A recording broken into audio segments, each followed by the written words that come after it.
Thanks so much for joining me, Michael. Thank you, Sam. Dale, Chris.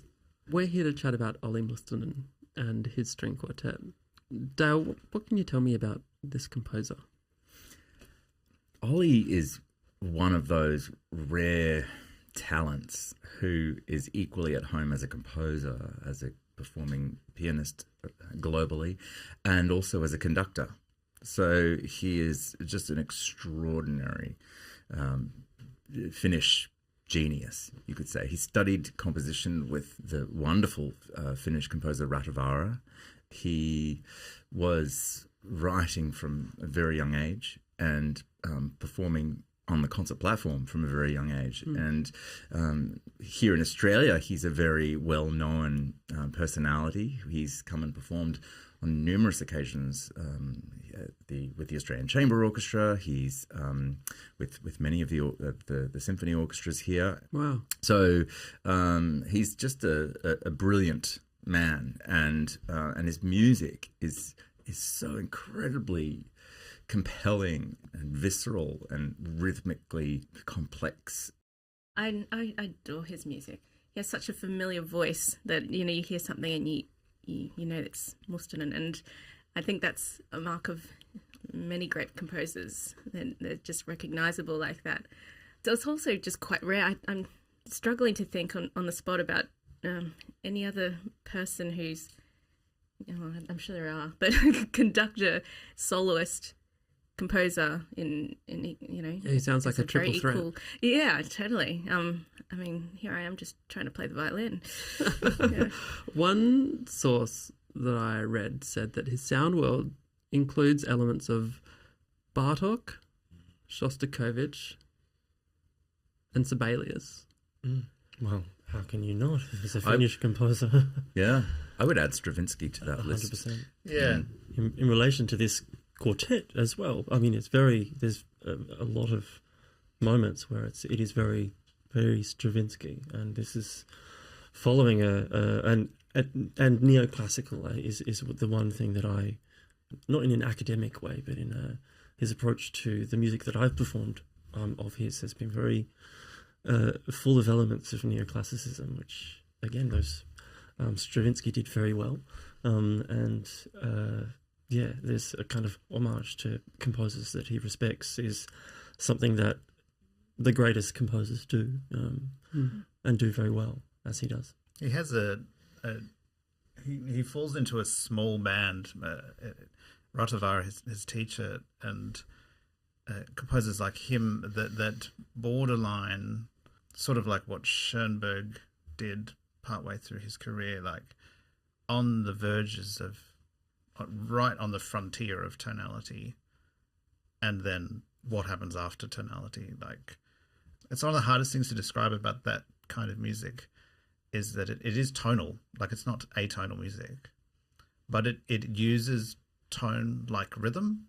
I don't know whether everybody else feels the same way, but there's a palpable, it's very tangible sound that is also sometimes like a mallet.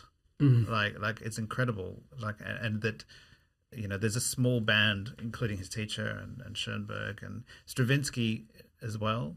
Bartok is another one like that uses the norms of classical music, but really like pushes it to the extreme. Which is why I think it's nice that he references like Bartok and Beethoven with this piece, because I would say actually Beethoven was one of the first composers that took sound, like melodies, and turned it into a little bit like a rubber mallet. Yeah, like turned it into not just lateral or horizontal, but made it vertical. Using tone as rhythm is such an incredible concept, and then molding that into a mallet brings me to the first movement or the first phrases of this piece. And when I was listening to it, the first thing I thought to myself was, I'm glad I'm sitting down for this.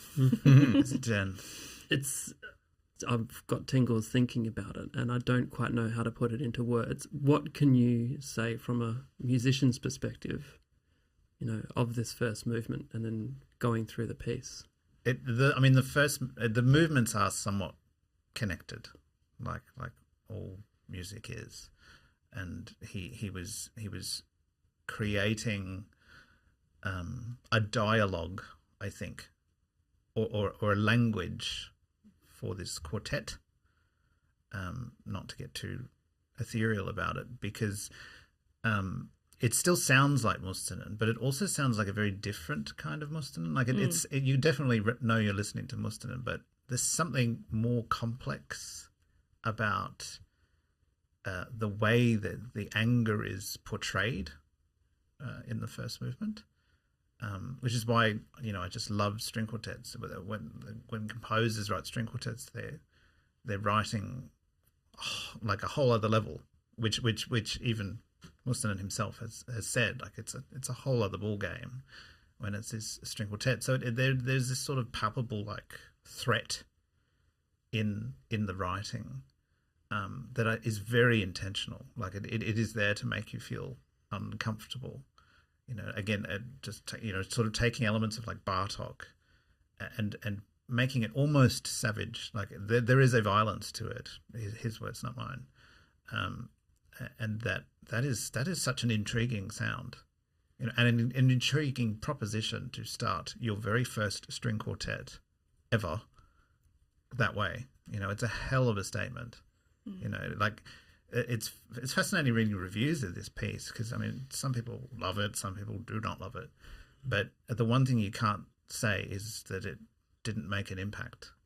It's jarring. It's really jarring, and I think in the best possible way, because as I said, like it's the work as a whole, and as a whole, there's a great sense of relief elsewhere in the piece, but that he threatened you by making you that uncomfortable for that long, for a whole movement, before there is any sense of like the elastic band snapping back, which is very cool. Yeah, it was interesting. You said you're listening to Mustonen, because actually it wasn't until the second movement that I felt that familiarity with his. That's very, very him. Well, the sounds that I associate with him anyway. But the first movement, I think, after this very intense opening, this discomfort he leaves you in for the rest of the movement is so like almost like sparse, and where the hell is it going? It is really uncomfortable. Our first string quartet is a hell of a thing to embark upon, and I think it's really is amazing. The way he just bursts out and goes, here is the world I'm going to be in, and it's from this extreme to this extreme, and this is the space I'm going to fill, and it's not a small space. It's not conservative. It's not safe. It is really, swinging as far as he can. Yeah, it's a lot of fun. I think as a player, the first movement, all of the movements is a lot of fun, because making these sounds as a quartet is like, it's like jumping in a really powerful car, or like, because it's and the permission to make these kinds of sounds is something that I really enjoy. The permission to make these kinds of sounds is a really interesting concept to me. I think you articulated it so well, especially in context of the extremes to which you go musically. How is that to navigate as a group of 4 musicians who are reading from the same page, different lines, but keeping on that spot on the spectrum of you going from one extreme to the next? How do you find it is to match each other? Well, interestingly, I think there's such a contrast in the whole scope of the quartet between this like outward rage and this and sense of restraint. And where does the restraint come in? In what movements is that? I think in most of the first movement, and the third movement is extreme. Like I think probably the hardest part of the piece, because we're playing so we're very much one unit for a lot of it, and and it is this very restrained sort of almost like dirge. It's almost distant. Yeah. And the restrained is restrained always feels a bit difficult. It's almost like it's elemental in its kind of earthiness. Yeah, there's definitely a gravity to that third movement. You know, it really is pulling you down with the rhythm of the like there's this heftiness, not just you know, sort of emulating Bartok and Hungarian language, but there's a real weight of you know, like things are not easy. You know, like he's not making the movement or the emotion easy for you there. But, and it's also very hard to say where it's going for a very long time. yeah, You know.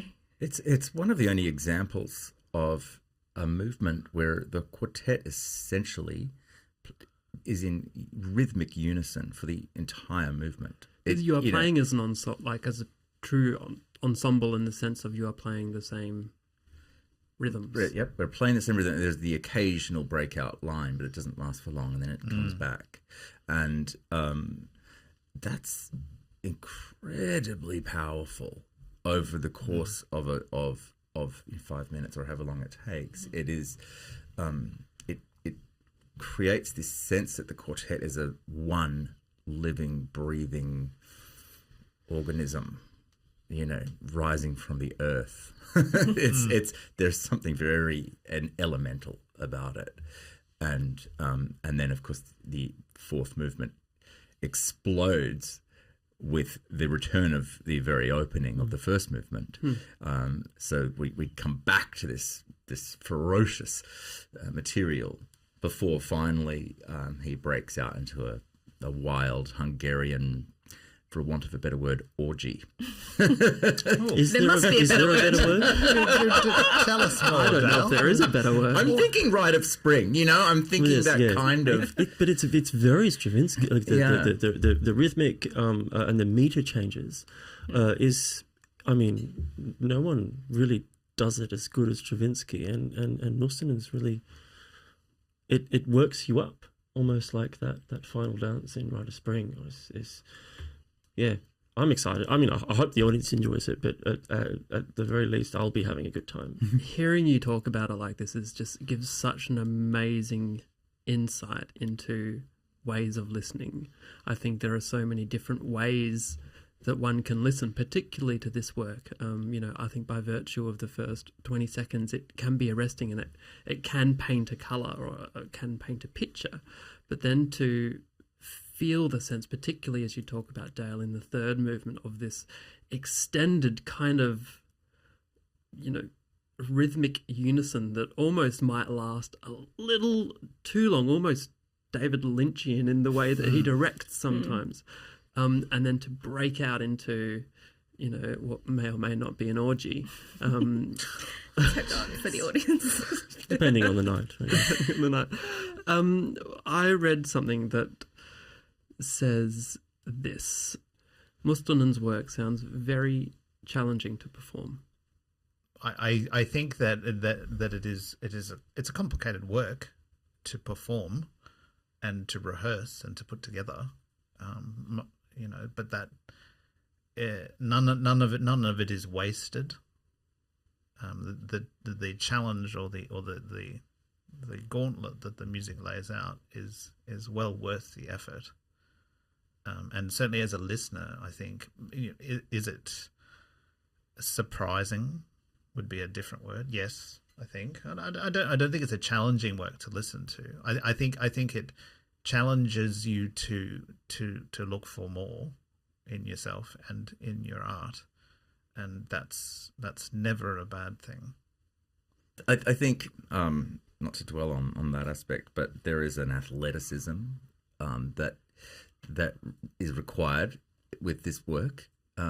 It's similar to the intense movements of Shostakovich or Bartok. It requires a great degree of intensity, but at the same time restraint, so that you're not, you know, overplaying or overgiving to the point that you lose your quality of sound or the the trajectory of the entire piece.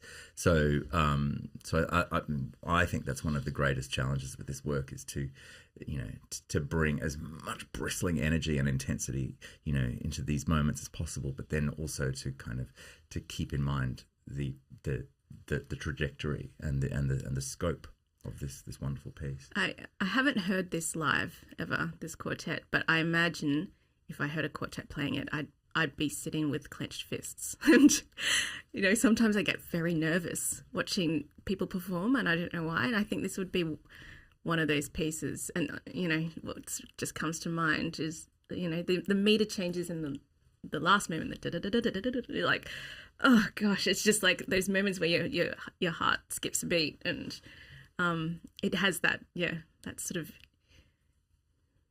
You're describing anxiety. So are we leading our audience into anxiety? It's exciting, and it does have that anxiety, but it also has a lot of elation, and gosh, I'm going to be feeling it now that we're talking about it. Amazing. His work is described as intense, playful, serious, and slyly humorous. Can it be all of those things? Yeah, Of course. definitely. And it is, and more. Yeah. I mean, he's a brilliant composer. And I think most of the brilliant quartets and composers that we play encompass all of those qualities. Yeah. How's it been discovering the work in the rehearsal room? I have fun. We programmed this because we knew it was an excellent piece, and that has only continued to excite, I think, all of us as the process goes along. So it's exciting, it's fun, it's not an easy piece, it is not a walk in the park, and that I also really enjoy. From a personal perspective, there are pieces where I feel like a first violinist, pieces that demand me to be a first violinist. Whereas in this piece, I do not feel like that my role is any different from anyone else's role. We are like a one tight unit that, obviously has different limbs coming out of it, but we are essentially just this unified force, which I love. I love the image of one unit with Arms. and limbs coming out of it. Not dissimilar to An orgy? Yeah. Goodness. Oh, dear. And we're Sorry. back. Yeah, with all the analogies. Thank you, everybody. I think that was a beautiful one. That was lots of fun. Thank you very Thanks, much. Sam. Thanks, Sam. Thank you, Sam.